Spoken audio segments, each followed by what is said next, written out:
అందరికీ నమస్కారం.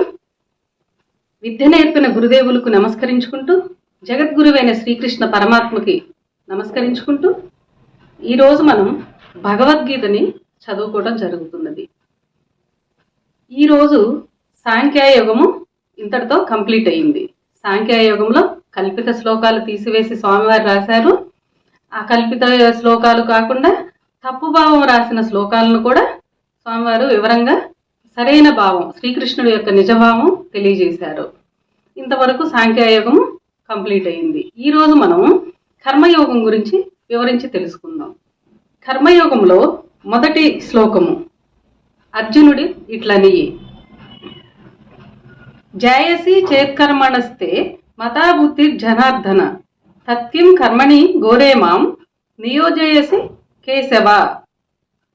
ఈ శ్లోకము యొక్క వివరము కర్మ బ్రహ్మయోగములు గురించి చెప్పబడినది.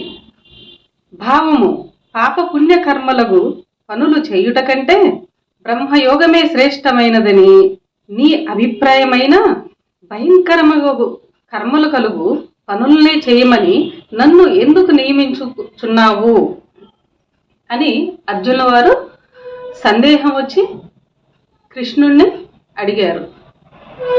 ఇంకొంచెం వివరంగా తెలుసుకుందాం. సాంఖ్యయోగమును మొదటి అధ్యాయంలో మొదటి కర్మయోగమును గురించి చెప్పారు. సాంఖ్యయోగంలో తరువాత బ్రహ్మయోగమును గురించి చెప్పారు.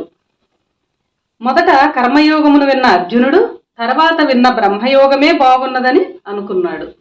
మొదట కర్మయోగం గురించి వివరించి చెప్పారు. తర్వాత బ్రహ్మయోగం గురించి చెప్పినప్పుడు పనులు చేయనే విధంగా బ్రహ్మయోగం ఉన్నది కాబట్టి బ్రహ్మయోగం ఆచరించటమే అన్ని విధాల శ్రేయస్కరము అని భావించాడు. ఇక్కడ శ్రీకృష్ణుడు ఫలానా యోగము మంచిదని కానీ ఫలానా యోగము గొప్పదని కానీ చెప్పకుండా ఉన్నప్పటికీ కృష్ణుడు ఈ యోగం మంచిది, ఈ యోగం చాలా గొప్పది, ఈ యోగమే చెయ్యి అని చెప్పకున్నప్పటికీ అర్జునుడు అలా భావించాడు. పనులు చేయు కర్మయోగమే చాలా కష్టమైనది, పనులు చేయకుండా ఉండే బ్రహ్మయోగమే చాలా సులభమైనది అని భావించాడు కృష్ణుడు చెప్పకుండానే. ఇక్కడ తన భావములో పనులు చేయ యోగము కంటే పనులు చేయని యోగమే గొప్పదనుకుండటం వలన ముఖ్యముగా శ్రీకృష్ణుడు చెప్పినంత వివరముగా కర్మయోగము అర్థము కాకపోవటం వలన శ్రీకృష్ణుడు చెప్పింది కూడా అర్థం కాలేదు అర్జునుడికి. అందువలన బ్రహ్మయోగమే మంచిది అని భావించాడు ఆయన.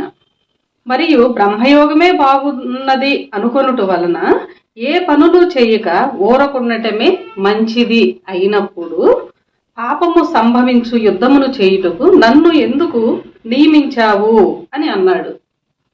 కర్మయోగమేమో పనులు చేస్తూ అహాన్ని అణుచుకోవాలి అని మనము ముందు చదువుకున్న సాంఖ్యయోగంలో కర్మయోగం అంటే పనులు చేస్తూ కూడా అహాన్ని అణుచుకొని పనులు చేయాలి, ఇదే కర్మయోగము అని చదువుకున్నాం కదా.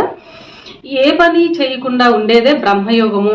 అలాంటప్పుడు ఏ కర్మ ఏ పాపాలు అంటావు కదా, అలాంటప్పుడు బ్రహ్మయోగమే మంచిది, మరి కర్మయోగం చేయమని నన్ను ఎందుకు నియమించావు అని ఇక్కడ అడిగారు.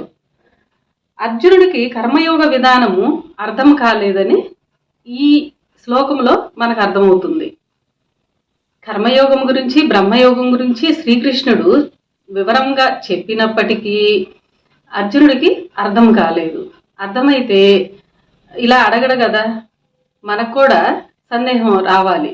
అందుకని అర్జునుడు అంతటి వాడికే స్వయంగా జగద్గురువైన శ్రీకృష్ణ పరమాత్మే బోధించినప్పటికీ అర్జునుడికి అర్థం కాలేదు. అర్థం కాకే ఇలా అడిగాడు, కర్మయోగము కంటే బ్రహ్మయోగమే మంచిది కదా, నన్ను ఎందుకు కర్మయోగం చేయమని నియమించావు అని అడిగితే తర్వాత శ్లోకంలో కృష్ణ భగవానుడు ఏం తెలియచేశాడు అనేది చూద్దాం.